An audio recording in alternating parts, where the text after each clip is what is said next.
Brigida. All right, Delano, thank you. Now on Bounce, I'm joined by Dr. Macy Smith. She is the founder of Dementia Speaks, and she is here to talk about the upcoming Dementia Education Conference here in Charlotte. Nice to have you here. Nice to be here. Thank you. So first, talk about what this event is and why it's so important. It's a Dementia Education Conference, and it's extremely important for family members and caregivers caring for someone living with dementia. We know that over 15 million family caregivers are providing unpaid care to the sum of 18 billion hours. And so the information that's going to be shared at this conference is going to be practical information, and it's going to connect families to support services. And I'm just so happy to be an integral part of it. So what will be your role in the event? I'll be a presenter. Okay. I will be presenting a 3-part series on dementia called Dementia Speaks, Don't Mind Me. And that is emblematic for those living with dementia because, Brigida, you know, as we get older, we become a little bit more uninhibited. And with dementia, it further compounds that. And so when I present information that's as important as dementia, because it is a public health epidemic, I may say things that may be unfiltered because I want people to walk away with a better understanding of the disease process. And we've been told that it helps family caregivers reduce their stress level and have a better quality of life for them and also for the person they're caring for. So this unfiltered, flow of information is what people can expect. What else do you want them to walk away, with?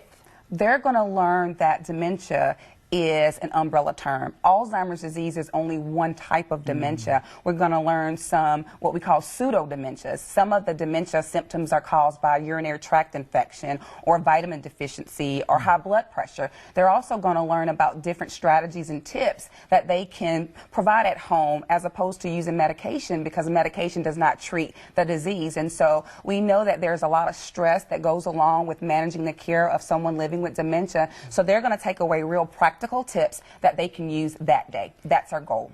And my mom's father, so my maternal grandfather, had Alzheimer's, and he lived with us for about 5 years. Wow. And so I just can't help but wonder, how helpful something like this would have been. I mean, I think my parents handled it, like champs. Right, as best as knowing possible. that this kind of information is out there. What I've been told by family members, they want to know where was this information when they were going through it.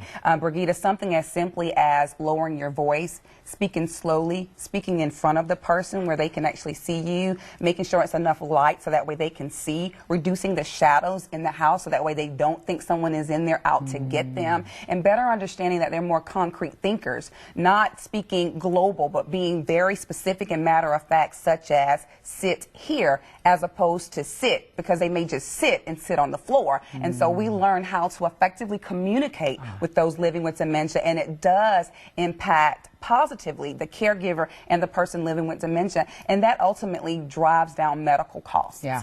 It's fascinating. Let's put up the information. When and where this is happening, Wednesday, August 30th, all day from 8 a.m. to 4 p.m. Pop in whenever you can if you have to work at Friendship Missionary Baptist Church. That's at 3400 Beatties Ford Road. Tickets are $25 and then $50 for those seeking, I'm sorry? Okay, seeking a CEU. Okay. And so we have put all of the information on the event and the cause on WBTV.com. Look in the Web Extras section. It is right there on the homepage. Anything else you wanted to add, Dr. Smith? I think that also organizations and professionals working with family systems living with dementia, because it's not just a person living with dementia, it is a family system. So in order to work as a social worker or a counselor or a faith-based organization, we need for them to have the information to share. When we think about faith-based organizations, prayer is one thing. Now we want to give them the practical tips to be able to share. Okay, so this can help so many folks. Thank you so much, Dr. Macy Smith, founder of Dementia Speaks. We appreciate your time. Thank you so and the much. great insight tonight. Wonderful. Thank you. You're welcome. Delano? Time to